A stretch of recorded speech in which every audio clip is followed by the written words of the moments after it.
কাকুর কণ্ঠে কার কাঁটা? লাখ টাকার এই প্রশ্নটাই আপাতত ঘুরপাক খাচ্ছে সর্বত্র। বহু টালবাহানার পর কালীঘাটের কাকু ওরফে সুজয় কৃষ্ণ ভদ্রের কণ্ঠস্বরের নমুনা নিতে সমর্থ হন কেন্দ্রীয় গোয়েন্দারা। সুজয় কৃষ্ণ ভদ্রের কণ্ঠস্বরের নমুনা মেলার পরেই কলকাতা হাইকোর্টের রিপোর্ট জমা ইডির। এই আবহেই চাঞ্চল্যকর তথ্য উঠে আসছে ইডির হাতে। সূত্রের খবর যে কল রেকর্ডটি ফরেনসিক টেস্টের জন্য পাঠানো হয়েছিল তাতে সুজয় কৃষ্ণ ভদ্রের কণ্ঠস্বর মেলে। সেখানে উঠে আসে সুজয় কৃষ্ণ কাউকে ফোন করে চাকরি প্রার্থীদের মার্কশিট এবং অ্যাডমিট কার্ড ফোন থেকে ডিলিটের নির্দেশ দিয়েছিলেন। সূত্রের খবর, তদন্তে উঠে আসছে বেশ কয়েকজন প্রভাবশালী ব্যক্তির নির্দেশেই এই পন্থা নিয়েছিলেন কালীঘাটের কাকু। আর এখানেই প্রশ্ন উঠছে, ফোনের ওপারে কে ছিলেন? কাকে সমস্ত তথ্য ডিলিট করার নির্দেশ দিলেন কীর্তিমান সুজয় কৃষ্ণ? আর প্রভাবশালী ব্যক্তিদের যে তথ্য উঠে আসছে তারাই বা কারা? আপাতত এই প্রশ্নগুলোই ভাবাচ্ছে কেন্দ্রীয় গোয়েন্দাদের। ইডি সূত্রের খবর, কাকুর যে সফট ডেটাগুলো রয়েছে সেগুলি ইতিমধ্যেই তদন্তকারীদের হাতে এসেছে। অভিযোগ, কাকুর বাড়ি অফিসে তল্লাশি চালিয়ে ইডি যে মোবাইলগুলি বাজেয়াপ্ত করে সেই মোবাইলের সমস্ত চ্যাট সুজয় কৃষ্ণ ভদ্রের নির্দেশে ডিলিট করতেন রাহুল বেরা নামের এক সিভিক ভলেন্টিয়ার।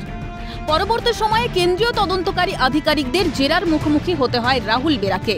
ফলে নির্দিষ্টভাবে কি কি ডেটা তিনি মুছে ফেলার নির্দেশ দিয়েছিলেন এই সমস্ত তথ্যই ইডির হাতে এসেছে। এবার জেলে গিয়ে জিজ্ঞাসাবাদ করে রহস্যের কিনারা করতে চাইছেন সিবিআই আধিকারিকরা। সেই কারণে অনুমতির জন্য বুধবার ইডির বিশেষ আদালতে আবেদন করে সিবিআই। সুজয় কৃষ্ণ ভদ্র ছাড়াও নিয়োগ দুর্নীতিতে ধৃত অয়নশীল এবং শান্তনু বন্দ্যোপাধ্যায়কেও জেরা করতে চায় সিবিআই। সেই আবেদন মঞ্জুর হয়েছে আদালতে।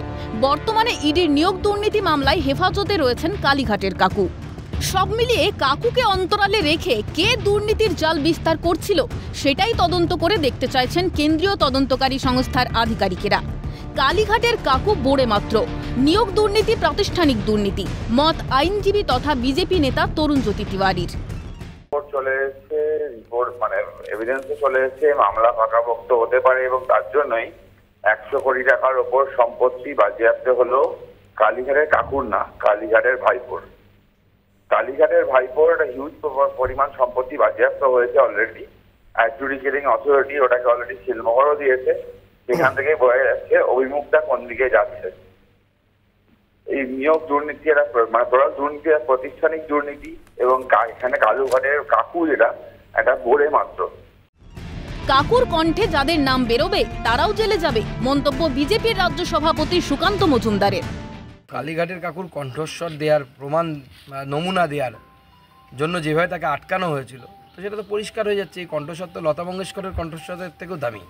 এত দামি যে কাকুর কণ্ঠস্বর কোনোভাবে যাবে না। কাকু তো মোটামুটি পুরো ভিতরে ঢুকে গেল এবং আগামী দিনে কাকু মুখ দিয়ে যা যা বেরোবে, কণ্ঠ দিয়ে যা যা বেরোবে, সুরেলা কণ্ঠ দিয়ে, তাদেরও অবস্থা খারাপ হবে, তারাও জেলে যাবে।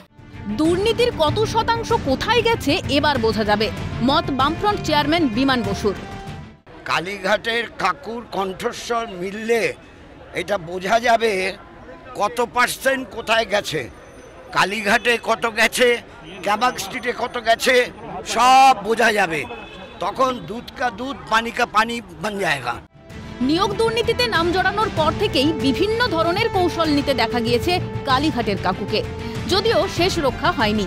কেন্দ্রীয় গোয়েন্দাদের হাতে কাকুর কণ্ঠের সমস্ত তথ্য চলে আসায় জেলবন্দি সুজয় কৃষ্ণের বিপদ যে আরও বাড়ল তা বলাই বাহুল্য।